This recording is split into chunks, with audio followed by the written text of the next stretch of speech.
Hello, and welcome to the Copy Blogger podcast. My name is Tim Stoddart. Thank you so much for joining me. Today is an exciting day. After a year of hiatus, I am starting the Copy Blogger podcast back up again. We've had an eventful year with the launch of Copy Blogger Pro. Our online business community is thriving, and helping our members grow remarkable businesses has been our priority. In addition, we launched Digital Commerce Partners, which is an industry-leading content and SEO agency dedicated to helping entrepreneurs market their products through effective content marketing and ultimately make more money. Things are in full swing, and the time has come to bring the podcast back again. The Copy Blogger podcast is returning with a familiar format. I will be interviewing the world's most successful online entrepreneurs and dissecting the tricks, habits, and processes that helped them establish profitable online businesses. Each episode of the Copy Blogger podcast will also be published on YouTube. It's an exciting time for online entrepreneurship, and I can't be more excited about this week's guest. My guest this week is Anne-Laure Cunff. She's the founder of Nest Labs, which is an online platform dedicated to helping you build a lab for your mind with neuroscience-based content and conversations. In this episode, Anne-Laure and I speak about her writing process and why she thinks Nest Labs has been so successful. We talk about her plans to grow an in-person community and why building her newsletter has been one of the best business choices she has made. Anne-Laure is intelligent and honest. I had a great time speaking with her. She gives so many tips and pointers to help you become a better writer, a better marketer, and to help you grow a bigger, more profitable business. So with that, please help me welcome Anne-Laure Cunff. Thanks so much for having me. Absolutely. So I like to start off my podcasts with the same concept. On the background profile of your Twitter, the background picture, there's a really interesting quote. It says, "The illiterate of the 21st century will not be those who cannot read and write, but those who cannot learn, unlearn, and relearn." And it's by Alvin Toffler. Who is Alvin Toffler? Why does that quote mean so much to you? I'm really excited to learn about the context. Yeah, he's considered one of the most talented futurists of the last century. And when I read this quote, it really resonated with me because I am a big fan of the scientific method, but not only to conduct scientific experiments, to kind of direct your life as well. And I love the idea of learning something new, applying that knowledge, drawing some lessons, then adapting your behavior or your decisions based on this, and rinse and repeat. So this kind of like cycle of experimentation, which is the complete opposite of what some people imagine learning looks like if it was a linear trajectory. And it's really not. It is messy. It requires to always correct your course. And I think this quote really captures that very well. So I like it. I try to apply it in my work, in my life, in every aspect of what I do. And this is why I thought that would be a really good one to put in my Twitter header. I love how you said correct your course, because there's something about scientists, and this is very difficult to do, granted, because we're all humans and we want to be right, but part of the scientific method is admitting, how do I say this? It's basically acknowledging that most of the time you're trying to disprove what you believe to be true rather than prove what you believe to be true. And so that whole idea of like doing research, putting a hypothesis together, learning something, and then having the internal emotional fortitude, I suppose, to say like everything I thought was true is wrong, and now I have to scratch it all and start again. I mean, I think that's almost, I would say, like a brave way to live your life. It's got to be way more stressful to constantly be evaluating where you're wrong. Yeah, that actually reminds me of another phrase that I really like, which I first read on James Clear's blog, which is fail like a scientist. Yeah. It's exactly what you're describing, because scientists, when they design experiments, they're not designing them to succeed. They're designing them to learn something new. And if what you learn is that you were wrong, you still learn something. That's a positive. So I feel like this is such a useful mindset to have, whatever goals or projects you have, whether you're an entrepreneur or an employee, a creator, whatever you're trying to achieve in life, considering that whenever you conduct an experiment, your goal is to learn something new. It's not to succeed necessarily. And in the long run, if you keep on experimenting, if you keep on learning, you are going to end up being successful. But that shouldn't be your drive in the short term. That reminds me of a quote I remember hearing. So we're going to go on left field a little bit because I've always been kind of a physics nerd.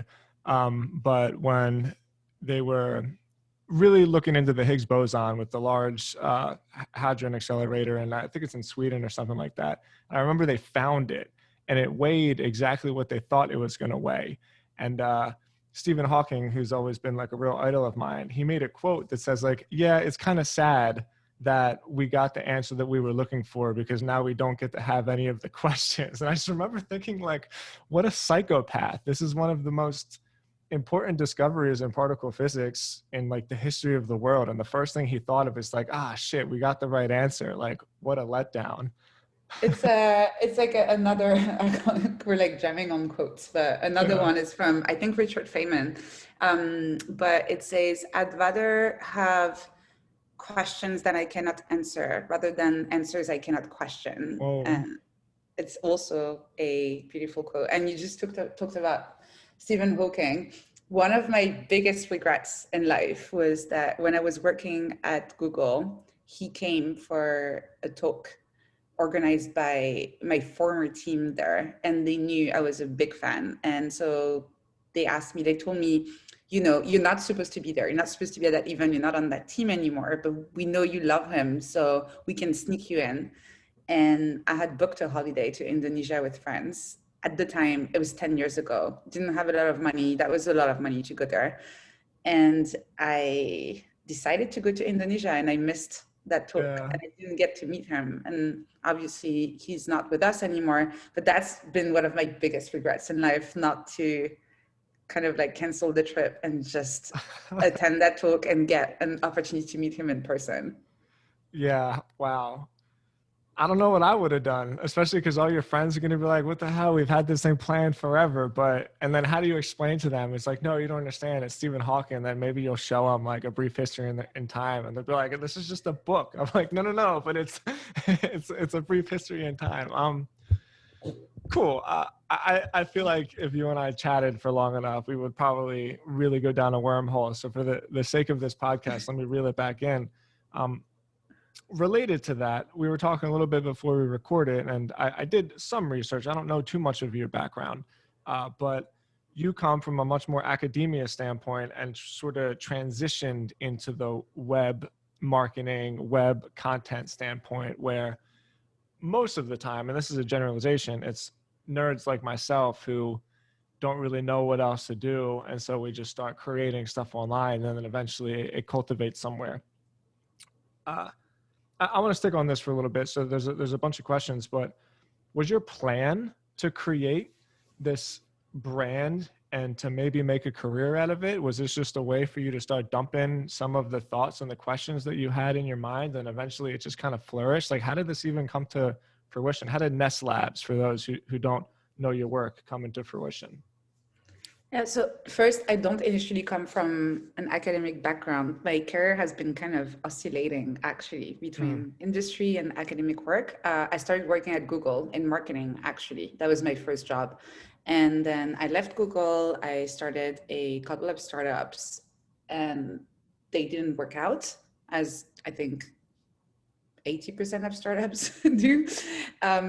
But I found myself at a point in life where I was a bit lost. I didn't really know what I wanted to do next. I had, up to this point, I had a pretty clear idea of what the path looked like, especially in big companies as Google. You have career plans. They tell you, here's the ladder. If you do A, B, C, you're going to climb it. And this is what success looks like. Once my second startup failed, I didn't have that anymore. I didn't have a plan. I didn't know what I wanted to do next. So I decided to go back to first principles in terms of what I actually care about. And I decided to kind of explore what are things that I would love to keep on learning about and to keep on studying and exploring, even if money was not part of the equation. And I've always been fascinated by the brain, how it works, the human mind, cognition, emotions, etc. So I decided to go back to university and I applied for a master's in neuroscience at King's College in London, got accepted, did that. And while I was doing this, I learned about something called the generation effect that shows that by creating your own version of a piece of information that you're studying, you're going to both remember it better, but also understand it better at a deeper level. And I decided to apply this. And this is the seed that started Nest Labs, my current company. It just started as a place for me to write about what I was learning and also to reinforce it, to try and figure out how can I actually apply all of these scientific concepts to practical strategies that you can use in your daily life and in your work. I thought at the time that it would be just like my small personal laboratory, which is why it's called Nest Labs, where I could just play and experiment. But to my surprise, lots of people signed up to the newsletter fairly quickly. And I did that for a few months and then decided to make it a business. But that was not really the plan at the beginning. It was really just a space for me to write and think. There's a duality of, I guess, methodologies online between what the first step is. Do I create a product and try to sell it to people? Or do I create awareness and find out what it is that they want and then offer it to them? So you took the latter of those. You just started writing, you started finding people that were interested in what you were interested in, kind of created your own little tribe, and eventually found a way to turn it into a career. I'm a big fan of the second approach. Yeah, me too. I think in terms of emergence as well, there are two parts here that are important. There's what does your audience care about, but also what do you enjoy creating? It's almost like a Venn diagram. And I think you can't figure it out just by creating a product in a vacuum, right? And for me, it's been really helpful. At the beginning, I was just writing about anything that I found interesting.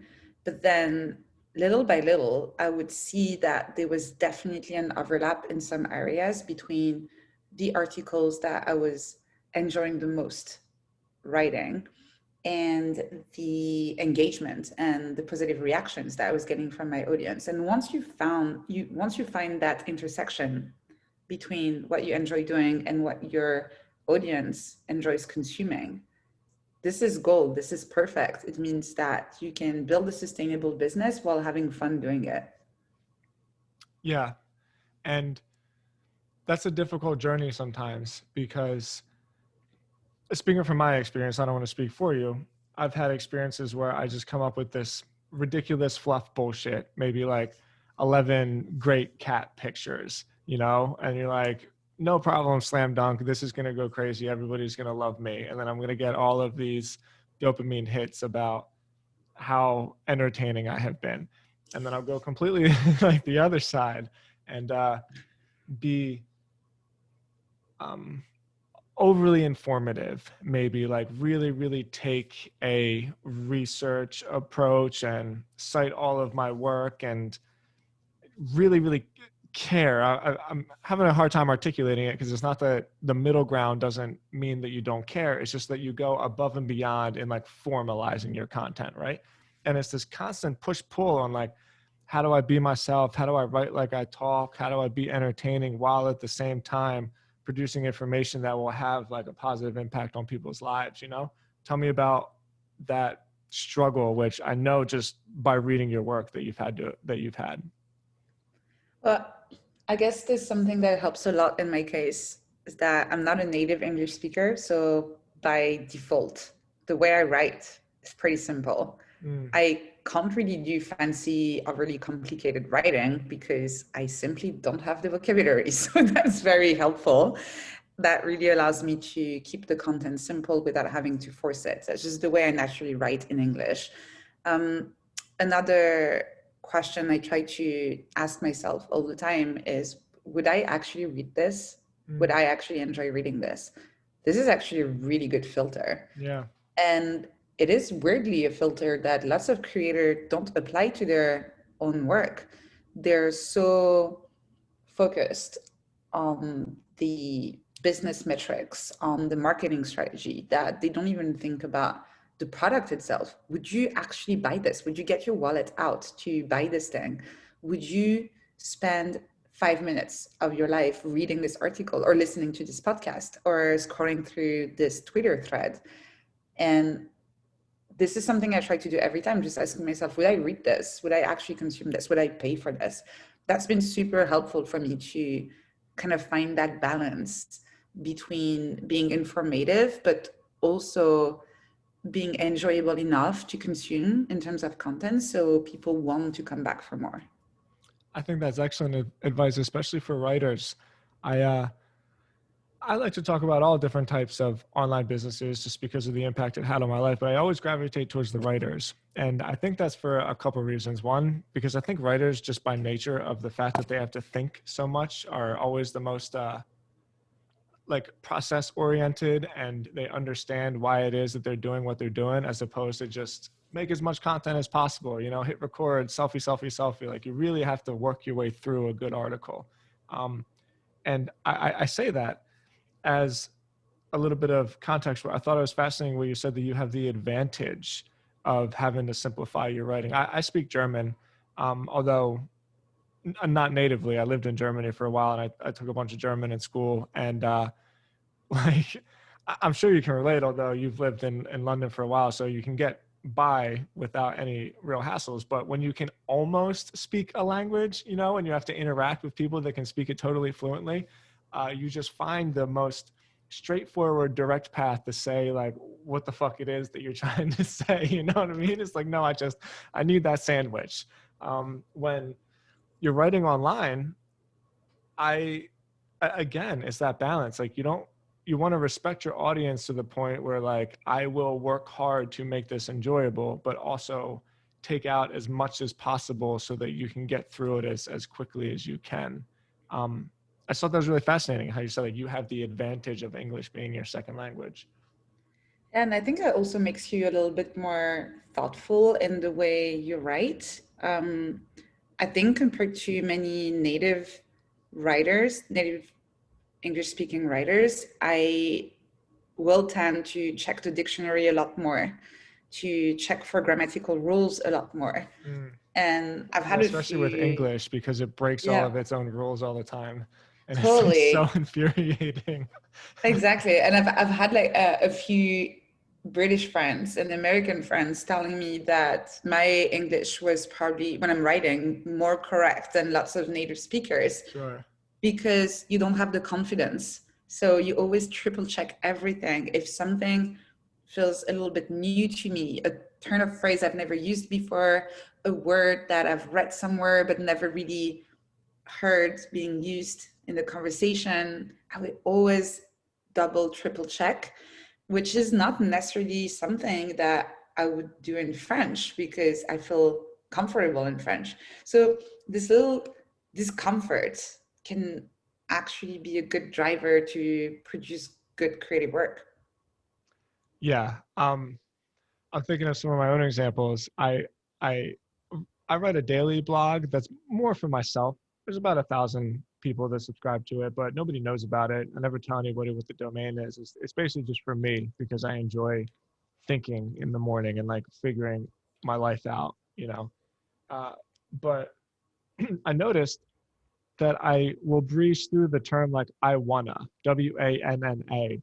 And like I hardly ever even think about it. And if you're reading it, unless you're really stringent on the grammar police, which some people are, by the way, the reason why I knew about this is because of all the fucking replies I got. You know what I mean? But I wouldn't even think twice about that. I would just say it and hit publish. It's really funny. All right. I want to talk about your process a little bit. I'm always fascinated by this as well. There's some people that just look at a blank page and they say, I don't quite know what it is yet. I'm just going to write and it's going to come out of me. I would probably consider myself more along that line. There's some people where like the outlining is 90% of the work and then the writing is like the other 10% of the work. Those are probably two extremes. But in my experience, I know when I talk to a lot of writers, I think they usually fall on like more one extreme or the other. Which side of that metric do you think you fall under? It depends on the type of content. If it's a research-based article, Mm, I can't really start with an outline because very often I start writing about something and I definitely don't have enough knowledge to write the whole thing. So I need to do research while I'm writing. So it's a back and forth between researching, writing, and the outline emerges from what I find. I'm not going to make it up before I have the actual data and the information and I've read a few papers. So for research-based articles, definitely don't start with an outline. I start with a question, then I go and try and find answers and I try to mm, find patterns and then after a while working on it, I start seeing something interesting, a skeleton of an outline, and then I fill the blanks if I feel like something is missing. And then there are other articles that are a bit more personal, where I talk a little bit more about my own personal experience, which could be with my creative process, my productivity systems, with managing my mental health, etc. These I will sometimes have an outline, but it's because I've probably been thinking about the topic for a while. It's very, very rare that I write a personal article on Nest Labs. If I do write a personal one, it means that it's been on my mind for a mm. month or so. And I'm like, I need to get it out of my system. So it means that I already have some ideas in my mind of what I want to write about. And so I have a skeleton in my mind. That being said, with the personal ones, and I'm sure you've had this experience before, you start the article thinking you know where you're going, and it just the process of writing unlocks more thoughts and more insights. And I very often end up with something that looks nothing like what I had in my mind when I started writing. So I think I'm probably on the spectrum, as you say, there are extremes, but on the spectrum, I'm probably not much of an outline person. I love using writing as a thinking tool. And to me, writing the outline before I have the content kind of defeats the purpose of using this space as a sandbox, a playground where you can just kind of like follow your thoughts and follow your research and see where it brings you. That surprises me so much because you're a Rome research nerd, right? Yeah, that's why I love it. It's so unstructured. So I dump stuff in there and then I explore it and I find patterns and connections. But it's very different from using Evernote, for example, where I'm supposed to have this note that is about this idea and that's it. And every time I want to add to it, I have to add to this outline. Whereas in Rome, there's no outline, it's just a bunch of notes. It's literally a graph. So actually, it works really well with the way my mind works. Yeah. Um, it's funny that you mentioned that because as soon as I said that to myself, I thought, yeah, well, at the same time, the whole point of Rome is that it is uncategorizable in a way. Like it's relationships between thoughts rather than it's categorizing thoughts by what box they fall under. So I could, okay, when you were talking though, I started thinking to myself, how, this is a personal question more than anything. When I'm sitting down to write, I have a really, really hard time saying like, I'm not there. I need to step away. Sometimes if I do that, even if I'm, 800 words into an article, I never come back to it and finish. There's like this thing that I have in my head where it's like, I'm in the zone right now. I need to stay in the zone. Um, and I'm working on it because I want to like continue to grow as a professional, whatever. But from my own personal interests, did you ever struggle with that? Like, are you able to step away and process and come back and clear your thoughts, or do you have to get the whole thing out right away while it's fresh in your brain? Um, for yeah, almost everything, I have to get it out straight away. Yeah, right. Me too. Yeah, yeah. I'm definitely, yeah. this is also why when I was younger, I used to love writing novels. I think I'd still love it. It's just that it's not something I've been doing recently. But I wrote a few ones. I was even talking with some editors at the time. And the problem I had is that I really enjoyed the first draft process, but then going back to it and editing it, that was such a pain. And I'm good at editing actually because I'm very detail oriented and I usually notice when something's wrong, but I didn't like it. I didn't enjoy it.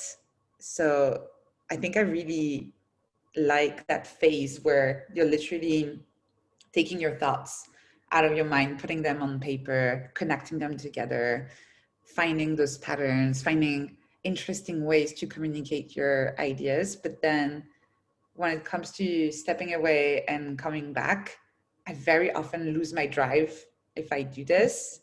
And I will still, like, for longer articles, obviously I do it. Some of them take several sessions to write, but the spark, the joy I have during the first session, I never have it in the second or third session. The second and third session or first session for the longest articles, they feel like work. They absolutely feel like work. And I'm still happy about the result in the end.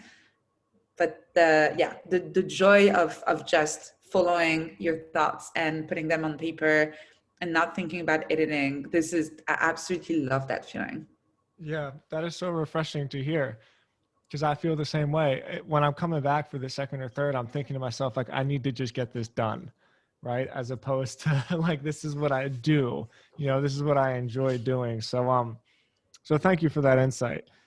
Let me transition a little bit, because as much as I love writing and as much as I love content, I'm actually, sometimes I feel like a bit of an oddball, where in this whole creative economy buzz, I think the creation isn't as exciting to me as the actual creating a business out of it. Maybe I'm just like a capitalist. Um, I'm not really sure. Well, actually, that's not true. The reason why I like it is because I really enjoy building like systems and processes. And when you have more than one person on a team, the way to make it efficient is by just completely getting your systems and processes down. And when I saw that you were hiring people, and you were very transparent about it, by the way, like, oh shit, I sent out some requests. Like, I hope they accept, I got a laugh out of that. I was excited for you, because it's a whole nother thing. There's creating a website, creating an audience, creating some products, whatever. But now you got other people on the team. It's a whole new thing that you're doing. So this is just a really open-ended question. I'm just looking for what that was like. Like, what was that experience like for you? Like, was it scary? Are you still scared? Do you have any idea what you're doing? Like, talk to me about building a team now. I've loved the process so far. It's very interesting because I did manage some people when I was at Google, but it's so different when you're managing a team and you have all of these processes that have been created for you before. When you're in a big corporation like this, don't really have to. Obviously, you can worry about your own personal management style, communication style. There are still lots of things where you have lots of freedom, right? But in terms of management processes, performance reviews, goal setting, etc., there are literally templates for everything at Google, and you just take them, use them, apply them, and you are supposed to apply them because it is just part of how the internal system was designed. So you're not supposed to necessarily ask that many questions, just apply them. Whereas in this case, I had this blank slate where I could do anything I wanted to. And it was exciting, but also a bit frightening at the beginning because it's not the same as like, I'm very into, we discussed that at the beginning of this conversation, experimenting and failing. But these are people. So you don't want for them to have a bad experience. You want them to have the best experience possible. So yes, it was a little bit frightening and exciting at the beginning. It's been a few weeks now, 3 weeks, almost a month now. So we're starting to get the hang of it. This is great. We have our processes. I'm making them fill every week a weekly review using my plus minus next template. So first column, they say they write everything that went great that week. Second column, everything that didn't go so well. And last column, what they want to focus on next week. And they share it with me in their one-to-one. And then we share again in our team meeting. They also have study time booked together. So Nice. they can study different skills that are helpful for their jobs. But no, it's great. And I'm very lucky that they're very proactive as well. So in terms of processes, some of them that we have in place now, they suggested. Cool. So it's great. It's the first week was frightening, but now it's actually okay. I think being transparent with them helps a lot as well. I've been very open with them, telling them, this is the first time that I'm starting from scratch. And so I'm going to try and do my best, but I really want your feedback. And this is kind of a co-creation process rather than just me imposing whatever I have in mind. Open-ended question, open-ended answer. But yeah. Great. I love it. And one of the analogies that I always like to use, and this relates more to some people than others, but I grew up building houses, basically. It wasn't until I was always a writer. And so I was just writing on a blog, much like you. And one day I realized people were reading it. And I thought to myself, like, how the hell are people finding this website? And that's when I learned about SEO. And that's when I got totally hooked on it. I've been doing it ever since. But I grew up thinking that I was going to build houses my whole life. And so when I think of processes, I can see it like quite literally as a visual, because there's a rule in carpentry or any kind of contracting where the weakest point of any structure is always at the joint. And so when I see systems or workflow, let's call it, going from like this structure and then passing over to this structure, that's the joint, right? And that's always where just the fucking, like, you didn't send me this email, I don't know what this is, you didn't fill out this onboarding form, like, I don't know what's going on. And so half of my job at this point is just constantly evaluating where those joints are and figuring out how to make it so that nobody is ever unsure of what it is that they're doing. And so a little bit of a long-winded intro, but for the most part, you've been able to run this whole ship by yourself. And from the outside looking in, although this could be a completely like ignorant statement, it doesn't appear to me like there's a whole giant web of things that you need to do. So like, what are those joints that you're seeing that you're trying to solve for?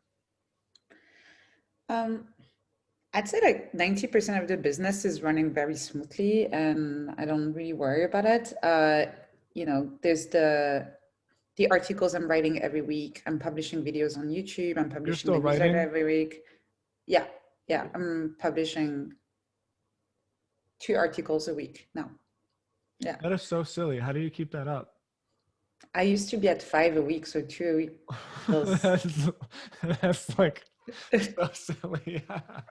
So yeah, 2 articles every week, a YouTube video every week. I send the newsletter and there's the community. And yeah, it's really fine. I actually don't work that hard. People think that I'm working nonstop. I'm actually very protective of my time. So the one joint that is completely broken and that I'm working on right now is my inbox. It's so bad. I had an interview with a virtual assistant yesterday. We're going to do a trial for the next few weeks. It's amazing because she's also a member of the Nest Labs community. So it's really cool. Yeah. Even her, I did a screen share, showed her my inbox and she audibly gasped, like with her hands on her mouth. She's like, wow. I was like, yep, if you want to work together, that's what you're getting into. And I told her I wanted to do a screen share and show you my inbox. So it's a two-way choice to work together. I want you to know where you're getting into. So yeah, my inbox is so bad. I feel bad about it because there are people who send me emails that I know I should reply to, but it's just absolutely overflowing. And I think it is due to a very stupid mistake I made, which is hard to fix now. But I sent my newsletter from the same email address I use Oh, for business. So terrible idea. 30,000 people have my email address right now. And of course they email me, which it's like, which I completely understand. And I actually want to connect with them. It's just that I need processes. I need a way to, that's the problem, is that out of 10 emails, there are probably only 3 or 4 I actually want to reply to. But because there's so much volume, I miss emails that I would actually really like to reply to. So hopefully, that is going to get sorted in the next few months. But that's a big priority for me. And that's you talked about joins and connections and what works and what doesn't. Everything else is completely fine. That's the one big thing that I really need to fix. Yeah, and that's tough too, because it's always the same trap. Like, I shouldn't say trap. It's the same snag that you can fall into, where in the beginning, what a joy it is to get emails from your readers and you reply to them. And so you think like, yes, I'm going to take the Gary V approach, and everybody totally forgets to mention that he's got like 30 people that constantly monitor his personal brand, right? Like, I'm going to respond to everybody and I'm going to do things that don't scale, right? That's the shit that everybody loves to say. But Yeah. then all of a sudden there's 30,000 people telling you about what they would love to hear from you, or about, I mean, I don't know, so for Copy Blogger, I just sent it out and I made this same mistake on a webinar that we did, and couldn't even tell you. I'd say probably 70 people instantly are like, oh, I really love this. Like, where's the replay to the webinar? And I just thought to myself, like, what an idiot. I just completely booked my entire inbox. So there's that journey of like, I love the personal, I love the one-on-one, till you get to the point where it's like, I'm sad that I'm going to lose that, but it's just not feasible because I can't write and do YouTube videos and manage community and talk to everybody at the same exact time. Yeah, exactly. And again, it's really more about finding a system that allows you to, because I do get a lot of joy when I receive a really nice email and Yeah. I have the time to reply. So it's more about finding a filtering system. What is, in your case with the webinar, for example, obviously you didn't need 70 emails saying, that's great, where's the recording? That's not something that's going to bring you a lot of joy. The that's great part, yes, but there would probably have been a way to handle that was more manageable. In my case, I still want to see the emails that I care about, and I still want to reply to these, but I'm finally getting help to filter out everything else. And it's not that these emails don't matter, it's more that they don't need my personal attention and they don't need my mental energy and my time. That's it. It's mental energy. Yeah. It's exhausting. I'm not saying that so that people think it's like, oh, your life must be so hard. It's, you need to reserve it or else you run out and then you can't do your best work. So, Mm-hmm. so I want to finish up on your community because I think this is fascinating. But beforehand, though, just real quick little insight. I reached out to you through Twitter, and the first thing you did was, hey, my Twitter inbox is a mess. Can you send my email? And I sent you an email, and then we got kind of crossed, and you were like, oh, I'm so sorry. My email inbox is a mess. And I'm like, I've been there before. Yeah, so Yeah, bad. well, it's all good. So, okay, when you build an audience, there's a lot and not a lot of different ways to build a business out of it, right? And they all have their pros and cons. We love this idea of community because it scales and because it has the monthly recurring revenue behind it, and also because it's really fun. Uh, with that being said, it's a lot more difficult to manage than I realized when I first built one. You think to yourself, okay, I'm going to do a masterclass every 2 weeks. I'm going to do something every week. And 2 weeks later, you're thinking to yourself, I just did one of these. Like, where did this 2 weeks go? So your community is thriving. You guys are doing great. It's all going well. I'm very, very happy for you. What was the decision where you decided this is the route I'm going to take? I love this idea of a community, and this is what I think my people want. Um, Lockdown. That's basically, that was the trigger. It was in March 2020, Oh, wow. and yeah, uh, all of a sudden we found ourselves lonely, isolated at home. People were struggling with their mental health, with their productivity, with their creativity. I got so many emails from subscribers who were telling me, I'm really struggling. Do you have any information? Have you written any article about how to handle that specific situation? And I did write a couple of articles, but I never felt like, I always try and write the most useful article possible. And deep down, I felt like that wasn't really helping. Mm, Just a list of research-based tips sure. for something this terrible and hard and new and disorientating.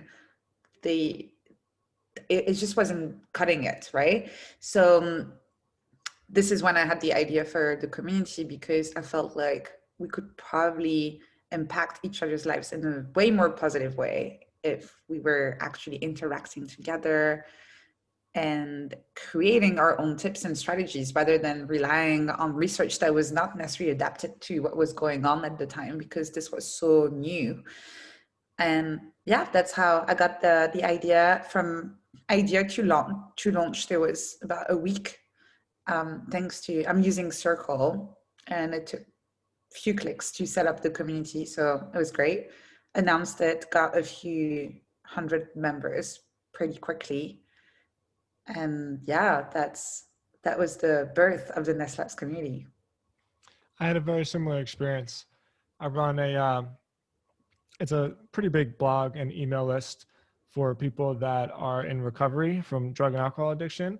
And same exact thing happened. A lot of people get help with their mental through meetings and online counseling and stuff like that, or not online counseling, mostly meetings and like in-person counseling. And so when all of that went away, just floods of emails saying like, I need someone to talk to. I lost my whole community. I lost my vibe. I lost my people that I talk to when something's on my mind, you know? And so we did something similar, and we only charged like $9 a month just because that felt fair. You know, like we got to pay our bills, but $9 a month isn't really a lot of money. And put it up, and we got a couple hundred members. And now I think where I'm going with this is I think it's here to stay, though. There are a lot of advantages to online meetings and online community. And I don't think we're in this brave new world where like everything is digital. Like I think that's a lot of hype. I'm like still going to get coffee with my friends, you know, but there's just a lot of instances where I think it's very pragmatic to jump in front of a computer screen. I mean, the technology we're using is only going to get better, right? Like how much longer until you can do these meetings with, you know, like that shit in Star Wars where they're all sitting around with like holograms. It's not going to be that much longer. So I'm excited about it. Like I'm excited about the business of creative content linked with the community. I think it's going to continue to grow and get better and better. Oh, and don't get me wrong, as soon as we can, I want to do face-to-face meetups with AnneLaures. I That love was, that. yeah, actually we had one meetup uh, last year, just before the pandemic, because that was the plan initially.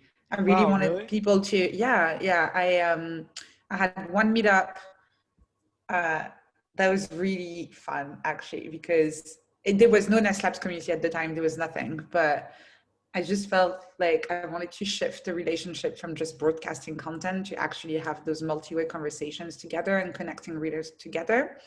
I didn't have, as often with the way I work and I create, I didn't have a plan or anything. I was just like, I really feel like meeting people who read the newsletter. So at the time, can't remember how many subscribers I had, but like probably like 9,000 or something like this. Which when I think about it was still a little bit crazy, but in a newsletter, I was like, at the end of the introduction, I was like, by the way, who wants to come and hang out in my living room? And a few people joined. I had to close the sign up form after an hour actually, because it's like my Wow. living room was not that big. And someone flew from Seattle. To London. Yes. Wow. And I asked him 10 times, did you fly from Seattle just for this? He was like, yeah. It's like, did you know it was just going to be in my living room? This is not like a conference or anything. He was like, yeah. I was like, wow, okay. He was really, really nice. We had such a good time. So in the end, we were about 10 people at my place, and we were just having drinks and chatting. The topic I picked for that meetup was metacognition. So everyone was sharing their metacognition and self-reflection tips. People had journals, the people brought their notebooks with them and their pens and took notes while we were chatting together. It was absolutely lovely. And then I think 2 weeks after that, we were in lockdown. For the people that aren't watching the video, when when you're talking about this, like your face is really, really lighting up, and it's very clear that obviously you love the online community. I'm sure you've worked very hard on it, but it's very clear that the idea originally was to do face-to-face meetups, conferences, whatever you want to call them. If we had more time, I would love to dig in about where you plan on going with this, but give me like the elevator pitch on what when you're sitting on your living room and you're staring at the ceiling, envisioning on where you want to take Nest Labs. Like, how do these face-to-face conferences fit in? I think I'll probably just create a space in the community where people can announce their own face-to-face meetups, and that's it. I'm not really... So you're going to like curate them, basically. You're not going to host them all. You're just going to curate them. Well, I can't be everywhere physically at once. So I've always, one of my biggest principles with the Nest Labs community is that I never want to be a bottleneck. That's why I let already like 90% of events in the online community are organized by members, not by me. So I just want to give them a platform to connect together. And I think I'll just create like another space for face-to-face meetups, and people can be like, let's meet in this park in London, or let's meet in Dolores Park in San Francisco, whatever, like, and they can meet there, not really planning on. That's also what I really like about the model I have, where it's that you pay for your membership, but then once you're in, you're in. I'm not going to take a cut, charge for tickets or anything. You're in the community, you get full access to everything, and you use it to connect with other people. So yeah, that's just the plan. Again, just giving them a platform to connect together and hopefully make new friends. I love that. And I think that's very smart. The first brand I ever really built was the sobriety one that I told you about. And I think to myself, like, with no experience or anything, what did I do to make that so big? And the more and more I thought about it, the more I realized is I basically just stayed out of the way. And like I highlighted other people as much as I can. If somebody had like a sobriety date, I would always say like, this person is celebrating this milestone. Like everybody say congratulations. If this other person had, I mean, these are like specific examples, but in the community, they mean a lot. Like if you went to a wedding or something like that and you got through it without like freaking out over the toasts or anything, you know, like those are big milestones and celebrations. And so, and I reflect on that and I think, yeah, that's cool because it makes me feel good, but also from like a practical standpoint, almost like a tactic, it's very, very effective where you just stay out of the way. Like this shit ain't about me. I write this, you know where I fit into this. If you want more, it's about everybody else. And so I think that tactic on like scaling a community is definitely the best way to do it. Absolutely. Just be a connector. That's it. Very cool. Well, Anne-Laure, thank you so much for your time. You were very gracious. You are going to kill it for sure. Like you're building something really, really special. And I mean that. I've talked to a lot of people on my podcast. I've talked to a lot of talented people, and I would definitely bet on you and what you're doing. So congratulations on all your success. Like I'm really excited to follow on the journey to see where you take it. Thank you so much. This was a great chat. Thanks for having me. Likewise. Okay. So nestlabs.com. And then you're one of the strange people that your Twitter isn't your actual name. So, oh my God. Good luck with you that. know what? Why don't I just put this in the show notes? Just nestlabs.com. I created that handle when I was a teenager. So just nestlabs.com is fine. /newsletter for the newsletter. All right. Yeah. And then everything else we'll put on the show notes at timstods.com. All right. Anne-Laure, thank you so much for your time. Have fun getting out of lockdown. Go hang out with your friends. We'll do this again. Thank you. You're welcome. See you.